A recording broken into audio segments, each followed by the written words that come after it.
The penthouse apartment in downtown Seattle offered a panoramic view of the city lights, a picture of perfect, enviable success. Yet the silence inside was heavy enough to crush bones. It wasn't the silence of peace, but the vacuum left after a sentence that shattered 10 years of marriage. "I'm not your possession. Don't call." Andrew stood by the floor-to-ceiling window, watching the taillights of his wife's taxi disappear into the rain, his phone resting face down on the marble island, already ghosting her before she had even truly left. If you find yourself drawn to the quiet, devastating moments where love turns into a cold war of silence, stay with me, because the loudest goodbyes are the ones never spoken. The sound of the zipper was the loudest thing in the room. It cut through the low hum of the HVAC system and the relentless, rhythmic drumming of the Seattle rain against the floor-to-ceiling glass. Andrew sat in the wingback chair, a book open on his lap, though he hadn't turned a page in 20 minutes. He didn't look up as Sophie moved around the bedroom with a frantic, jagged energy. She was curating her departure the way she curated her art exhibits, selecting only the pieces that showed her in the best light, leaving the heavy, practical baggage for someone else to deal with. "You're not going to say anything?" Sophie asked, snapping a hard-shell suitcase shut. She stood by the foot of the bed, her silhouette framed by the gray city skyline outside. She looked beautiful, even in her cruelty. The anger flushed her cheeks, giving her a vitality that had been missing from their dinners for months. Andrew finally closed the book. He placed it gently on the side table, aligning the edge with the coaster. "I think you've said enough for both of us, Sophie." "Stop doing that," she snapped. "Stop being so passive. This is exactly why I need to breathe. You treat me like a fixture in this house, like a lamp you turn on and off." He looked at her, really looked at her. He saw the woman he had built a life around, the woman whose student loans he had paid off so she could pursue her passion, the woman whose cold feet he had warmed every winter for 7 years. He didn't see a prisoner, but he realized, with a sinking coldness in his gut, that she saw him as the warden. "I've never tried to control you," Andrew said, his voice level. "Your stability is control, Andrew. It's suffocating." She grabbed her coat, the expensive camel trench he'd bought her for her last birthday. She pulled it on, wrapping herself in the armor he had provided. She walked to the door, dragging the suitcase, the wheels rumbling over the hardwood like distant thunder. At the threshold of the hallway, she turned back. She wanted him to stand up. She wanted him to raise his voice, to throw the vase, to beg her to stay. She needed a villain to justify her exit, but he remained seated, his hands folded in his lap. "I'm going to my sister's for a few days. Then I'll find a place," she said, her voice shaking slightly, trying to inject venom into the uncertainty. Then came the words she had rehearsed, the weapon she knew would cut deepest. "And don't check up on me. I mean it. I'm not your possession, Andrew. Don't call, don't text. If you respect me at all, you'll give me this." The air in the room seemed to freeze. Andrew looked at the phone resting on the coffee table, the direct line to her, the digital tether that had connected them through every business trip and family emergency. "Okay," he said. It was barely a whisper, but it carried the weight of a gavel strike. "Okay?" She blinked, thrown off balance. "You said you're not my possession. You said don't call." Andrew met her eyes, his gaze devoid of the pleading she craved. "I heard you." Sophie hesitated, her hand on the brass doorknob. She waited for the but. It didn't come. She huffed, a sharp intake of breath masking her sudden insecurity, and opened the door. "Fine," Goodbye, Andrew. The door clicked shut. The lock engaged automatically with a mechanical thud. Andrew sat in the silence for a long time. The apartment was perfectly still. He reached for his phone on the table. For a second, his thumb hovered over her contact photo, a picture of her laughing at a vineyard 3 years ago. Don't call. He didn't just lock the screen. He held the power button down. The screen went black, the Apple logo fading into nothingness. He set the device back on the table, face down. He stood up, walked to the kitchen, and poured the rest of the coffee down the sink. It was cold anyway. He wasn't going to call. He was going to give her exactly what she asked for, in a quantity she had never imagined. The first week did not feel like liberation.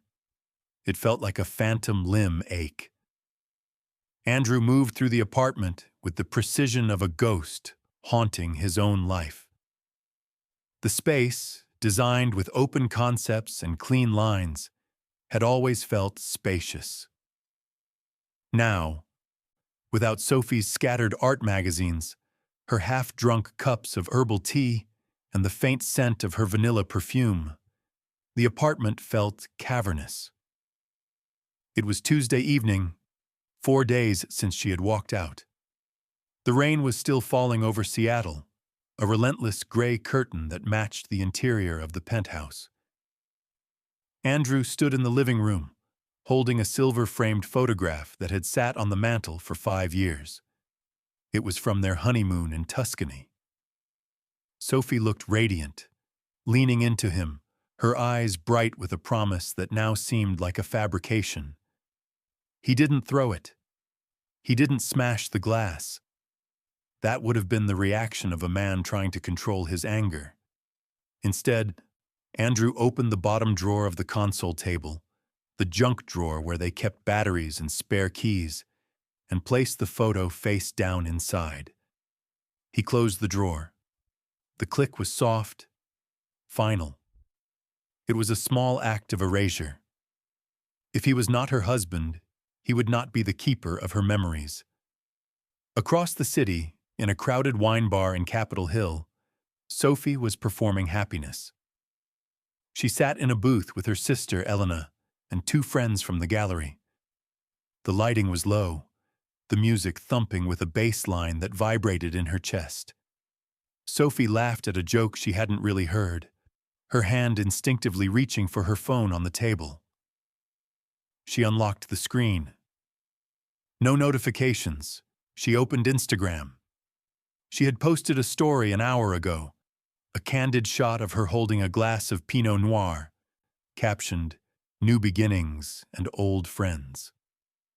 It was a lie, of course. It was bait. In the past, Andrew would have viewed it within minutes. He would have texted, "Looks fun. Be safe getting home." It was the kind of text she used to call suffocating, the kind of check-in she claimed clipped her wings. Now the view count ticked up, but Andrew's handle was nowhere to be seen. "He's probably sulking," Elena said, noticing Sophie's distraction. "Give him a week.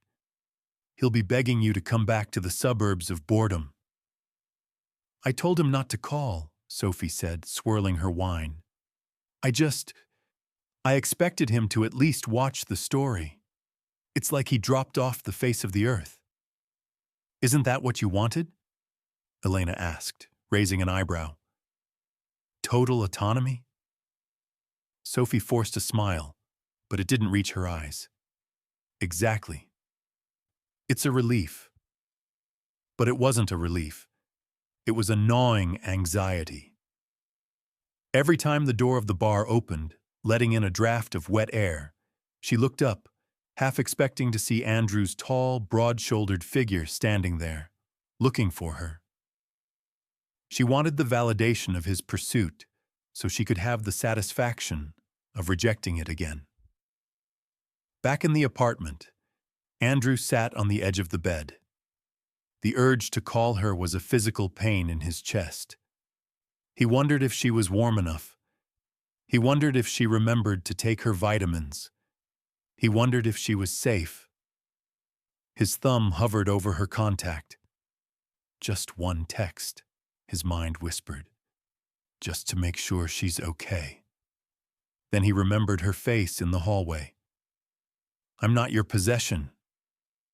If he called now, he proved her right. If he checked on her, he was the oppressor. Andrew went into the settings of his phone. He navigated to her contact. He didn't block her, that was childish. Instead, he selected hide alerts and mute stories. He placed the phone on the nightstand, plugging it into the charger. He turned off the bedside lamp, plunging the room into darkness. For the first time in 7 years, he went to sleep without saying goodnight to her. The silence in the room was absolute, a heavy blanket that offered no warmth, only the cold, hard truth of the freedom she had demanded. 14 days, 2 weeks. In the timeline of a marriage, it was a blink of an eye, but in the timeline of a separation, it was an eternity. Andrew stood over the drafting table in his firm's office, the only light in the room coming from his desk lamp and the ambient glow of the city skyline outside. The cleaning crew had come and gone hours ago, the rhythmic hum of the vacuum cleaner replaced by the low drone of the ventilation system. He was working on the blueprints for the Mercer Island project, a complex residential landscape involving tiered retaining walls and a Japanese-style water feature. It required absolute precision. 1 degree off in the grading and the water wouldn't flow. It would stagnate. Andrew found a grim comfort in the math of it. Soil composition didn't have moods. Stone retaining walls didn't ask for space. He rolled up his sleeves, his forearm brushing against the graphite dust, and focused on the line weight of the section cut. For the last 10 days, he had been the first to arrive and the last to leave. His colleagues whispered that he was a machine, unaware that he was simply afraid of going home. The apartment was too quiet. Here, surrounded by the smell of ammonia and blueprint paper, he could pretend his life was still structural, still sound. His phone sat on the corner of the desk, face up this time, but ignored. It buzzed occasionally. Emails from contractors, updates from suppliers, never Sophie. On the other side of the city, the silence was having a different effect. Sophie lay on the pull-out couch in her sister's guest room, staring at the ceiling. The room smelled of lavender laundry detergent and someone else's life. Her suitcase was still half unpacked in the corner, a physical manifestation of her limbo. She checked her phone for the 3rd time in 10 minutes. It was 11:45 p.m.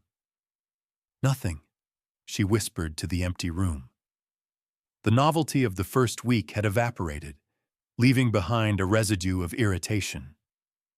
She had expected Andrew to struggle. She had scripted this part in her head. Andrew would fall apart. He would send a drunk text. He would show up at her sister's door with flowers, begging for a conversation. She would then have the power to graciously decline, reaffirming her boundaries and her value. But he hadn't followed the script. She opened his Instagram profile again. The feed was dormant. No sad songs posted to stories. No vague quotes about heartbreak. Just his last post from 3 weeks ago. A photo of a fern unfolding in the rain. It was infuriating. It was as if she had ceased to exist the moment she walked out the door. "You wanted space," she muttered, arguing with the ghost of him. "Why are you giving me so much of it?" The next morning, the reality of the separation began to encroach on their shared social circles. Sophie met a mutual friend, Jessica, for brunch. She wore her best oversized sunglasses, prepared to deflect pity or, hopefully, receive news of Andrew's misery. I saw Andrew yesterday, Jessica said, picking at her salad. Sophie's heart jumped, a traitorous thud against her ribs. Oh, did he look? How did he look? Focused, Jessica said, shrugging. He was at the site inspection for the downtown library garden. He looked sharp. A bit tired, maybe, but he was laughing with the site foreman. He didn't mention you, though. I didn't want to bring it up. He didn't mention her. The words landed like a slap. Sophie took a sip of her mimosa, but it tasted sour. She had wanted to be the tragic heroine of his story, the absence that ruined him. Instead, she was becoming a footnote he was already editing out. Back at the office, Andrew finally packed up his bag. He walked to the elevator, his steps echoing in the empty hallway. He checked his phone one last time before the drive home. He saw that Sophie had viewed his LinkedIn profile, the only social media he hadn't muted her on because he rarely used it. He stared at the notification. Sophie H. viewed your profile. It was a breadcrumb, a tiny digital wave. A week ago, it would have made his heart race. Now, it just looked like curiosity. He swiped the notification away, clearing the screen. He didn't view hers back.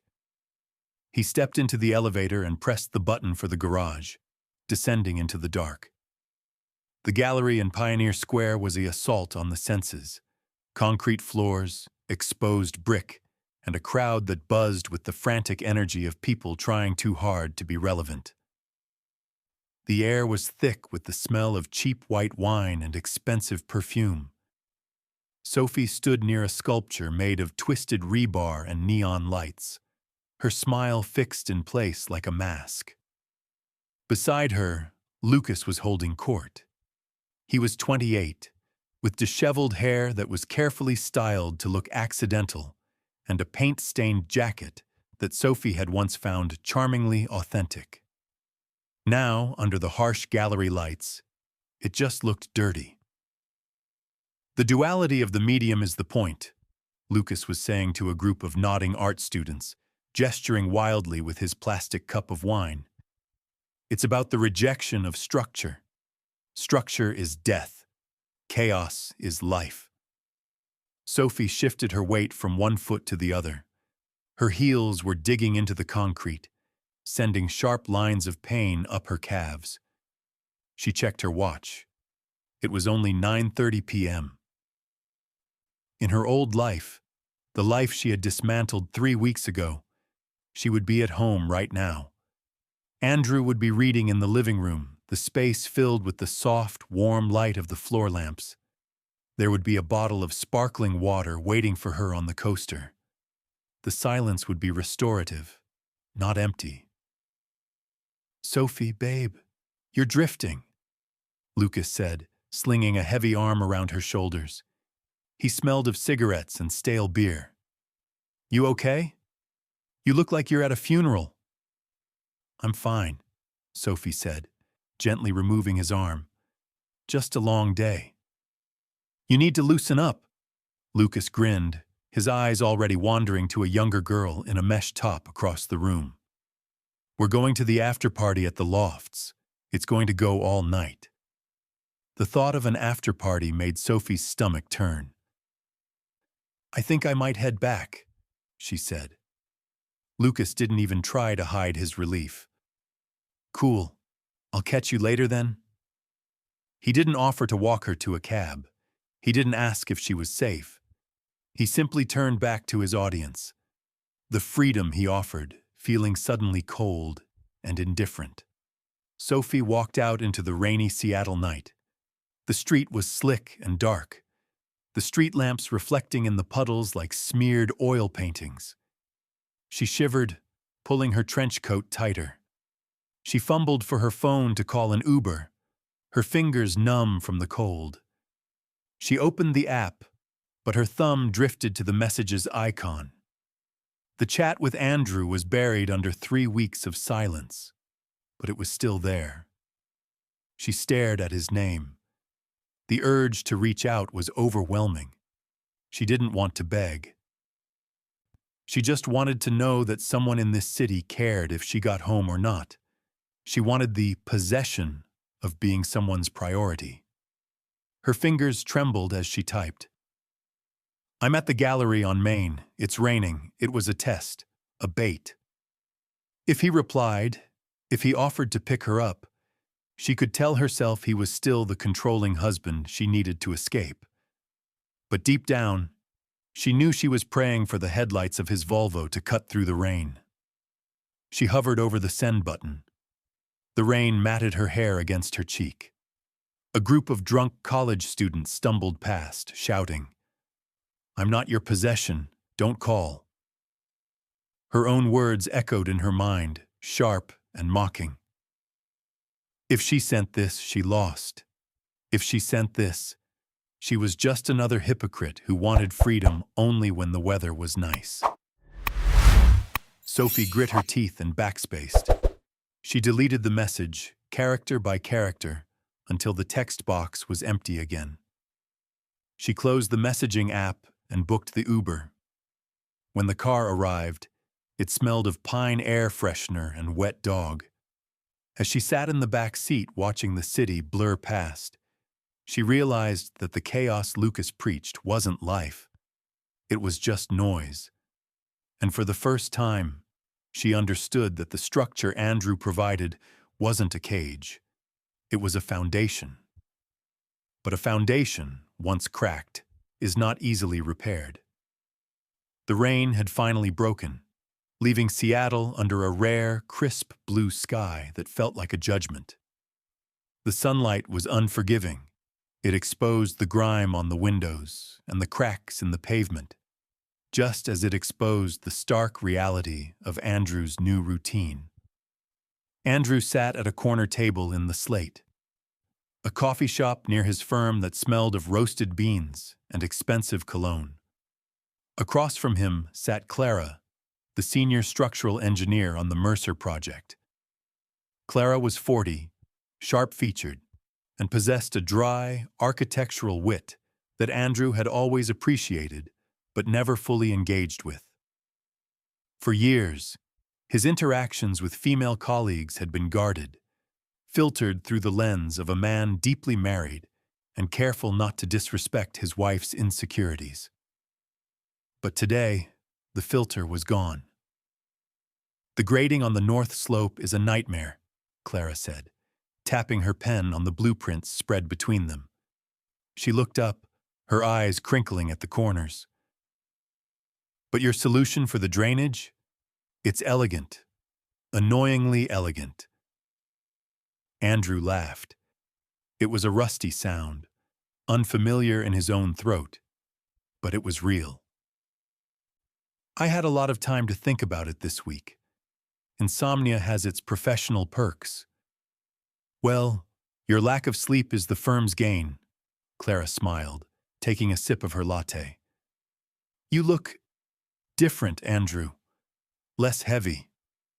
The last few months, you looked like you were carrying the retaining wall yourself. Andrew paused, his cup halfway to his mouth. Less heavy. It was true. The constant, low-level anxiety of trying to predict Sophie's moods, of walking on eggshells to avoid being called suffocating, had lifted. In its place was loneliness, yes, but also a strange, quiet spaciousness. I'm just focusing on what I can control, Andrew said quietly. 3 miles away, Sophie's phone buzzed on the nightstand of her sister's guest room. She was still in bed, surrounded by a fortress of pillows, scrolling through old photos of herself to remind herself of who she was. The message was from Jessica. It was a photo, taken through the glass window of a coffee shop. Spotted. Your husband. He doesn't look like he's pining, Soph. Who is she? Sophie clicked the image, expanding it.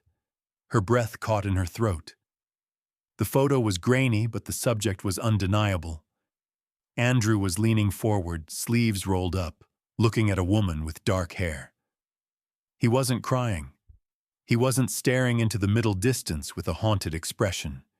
He was smiling, a genuine, relaxed smile that Sophie hadn't seen directed at her in months. And the woman, Clara. Sophie recognized her vaguely from a Christmas party years ago. She wasn't a 20-something art student. She was an equal. She looked grounded, mature, and dangerously present.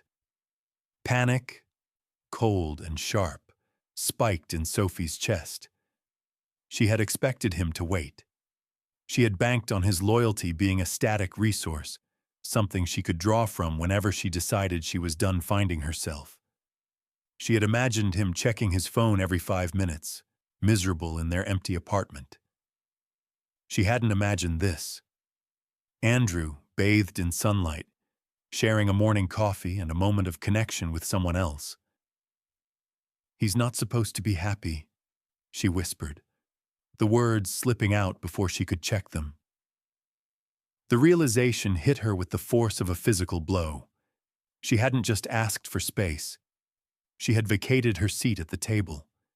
And now, seeing Clara's attentive posture and Andrew's relaxed shoulders, she realized the terrifying truth about freedom. It didn't just mean she was free to leave. It meant he was free to be okay. She zoomed in on Andrew's face again. He looked stable. He looked complete. Sophie threw the covers off and stood up, her heart hammering against her ribs. The narrative had shifted. She was no longer the prize he was waiting for. She was becoming the history he was moving past. The silence she had demanded was no longer a weapon she wielded. It was a wall he was building, brick by brick, and she was on the outside. The digital clock on the bedside table read 2:14 a.m. The room at her sister's house was suffocatingly silent, amplified by the third glass of wine Sophie had consumed while scrolling through old text messages. The photo of Andrew and Clara had burned a hole in her evening. It had gnawed at her composure until the freedom she had fought for felt less like a wide-open sky and more like a vacuum without oxygen. She needed to hear his voice. She needed to know that she could still summon him, that despite the miles and the days, an invisible string still tugged at his chest when she pulled. She needed a reason. She couldn't just call to say she was lonely. That would be losing. It had to be a crisis. It had to be something that overrode the rules she had set. Her thumb hovered over his name. "Emergency," she told herself. "This is a valid emergency." She pressed call. The ringing sound was loud in the quiet room. 1 ring, 2 rings, 3. Panic flared.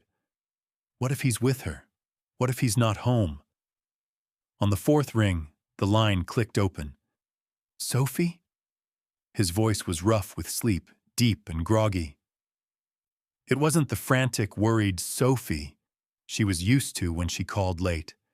It was a flat, confused inquiry.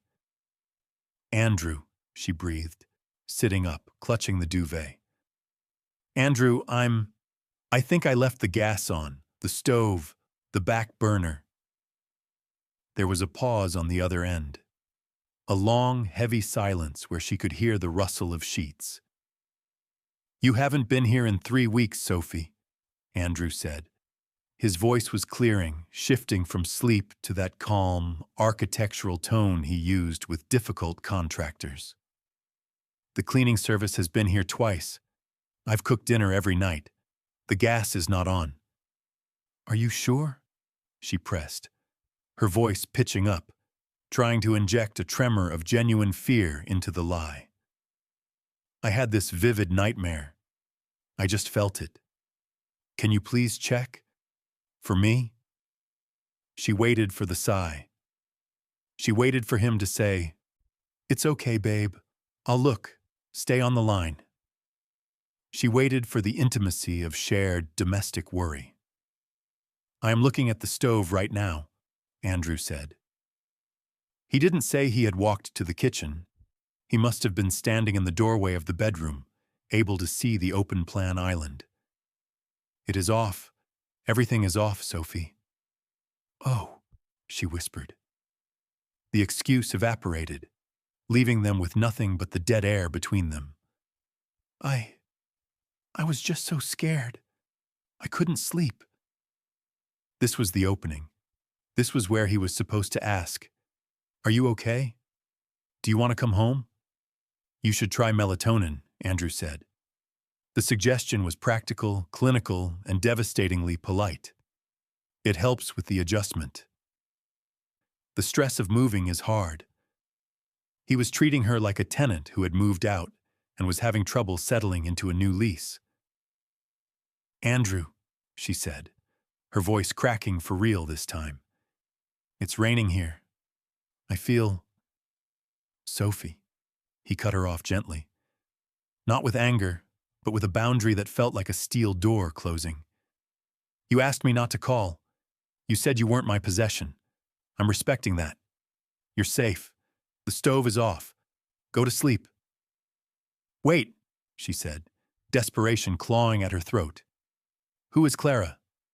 The silence returned, sharper this time. "She's a colleague," Andrew said. "Good night, Sophie." The line went dead. Sophie stared at the phone screen. The call duration was 1 minute and 12 seconds. He hadn't asked where she was. He hadn't asked how she was. He hadn't even sounded angry that she woke him up. He had handled her emergency with the efficiency of a man dealing with a wrong number. She lowered the phone, the darkness of the room rushing in to fill the space where his concern used to be. She had called to prove she still held the leash, but for the first time, she realized she was holding a severed rope. He wasn't just following her rules anymore. He was rewriting them. The key still turned in the lock. That simple mechanical fact gave Sophie a surge of confidence as she stood in the hallway. She hadn't buzzed up. She hadn't texted. She needed to catch him off guard, to strip away that polite professional armor he had worn on the phone the night before, and find the husband underneath. She pushed the door open, ready to launch into a speech about how his indifference was a form of cruelty, how he had failed the test of their marriage by not breaking the rules she had set. "Andrew, we need to talk about—" The words died in her throat. The apartment was not as she had left it. It wasn't messy with the debris of a lonely man. Pizza boxes, dirty laundry, empty scotch bottles. It was pristine. Terrifyingly pristine. And it was full of boxes. Neat, labeled cardboard boxes stacked against the limestone wall of the foyer. The console table was bare. The abstract painting they had bought in Santa Fe was gone from the wall, leaving a faint, ghostly square in the paint. Andrew appeared from the living room. He was holding a roll of packing tape. He didn't jump. He didn't look guilty. He looked at her with the same mild surprise one might offer a delivery person arriving a day early. "Sophie," he said, lowering the tape. "I didn't know you were coming by. I would have had the movers leave a path clear." "What is this?" Her voice was thin, echoing off the bare floors. She gestured wildly at the stacks. "What are you doing?" "I'm packing," Andrew said simply. He walked back into the living room, and she followed him, her heels clicking aggressively on the hardwood. "I can see that. Why? Where are you going?" "I put the apartment on the market on Monday," he said, picking up a stack of books. Architecture monographs she had given him for Christmas. He placed them into a box with practiced care. "The realtor thinks it will move fast. The market is hot." You're selling our home?" Sophie felt the blood drain from her face. "Without asking me?" Andrew stopped. He turned to face her, resting his hands on the edge of a box. "You left, Sophie. You took your clothes, your essentials, and you told me you needed freedom. You said you weren't my possession. This apartment." He looked around the spacious, light-filled room that used to be their sanctuary. This is a possession. It's an asset. And I can't live in a mausoleum waiting for you to decide if you want to be married or single. I didn't mean this, she shouted, the tears finally spilling over. I wanted space, Andrew. I wanted you to fight for me. I wanted you to prove that I mattered enough to break a stupid rule. I didn't want you to liquefy our life. The admission hung in the air, raw and pathetic. Andrew's expression didn't soften. If anything, it grew more resolved. That's the difference between us, Sophie. You play games with people's lives. I don't. He walked over to the kitchen island, where a folder lay open. I've already separated the finances. Your share of the equity will be transferred once closing is done. You'll have enough to buy a condo or travel, or do whatever it is you need to find yourself. I don't want the money, she cried, stepping toward him, reaching for his arm.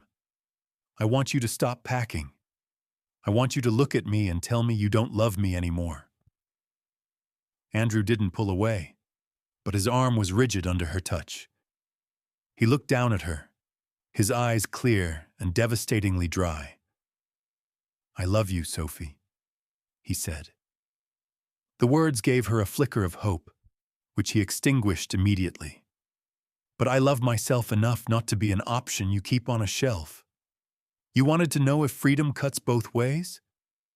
It does. You're free to go, and I'm free to let you.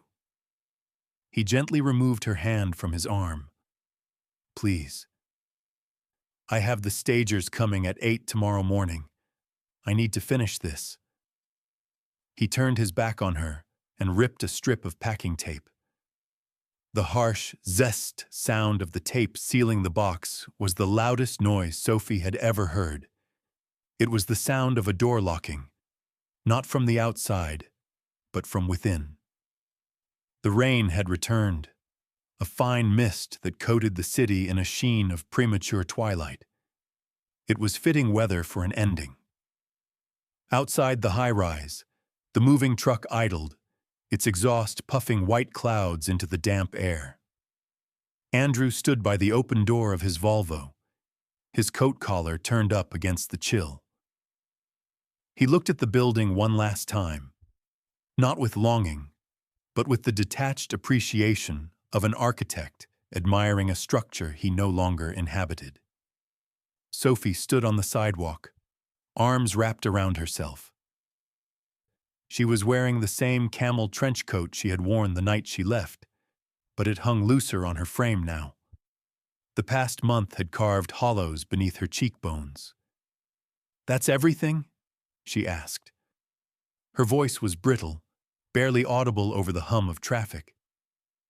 "The movers have the furniture," Andrew said. "The rest is in storage or donated.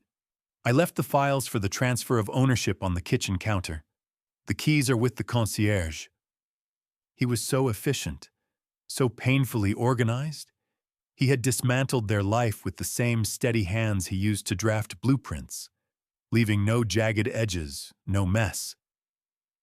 "Where are you going?" she asked. "I mean, where are you actually going to live?" Andrew paused, his hand on the car door. He looked at her, and for a fleeting second, the mask slipped.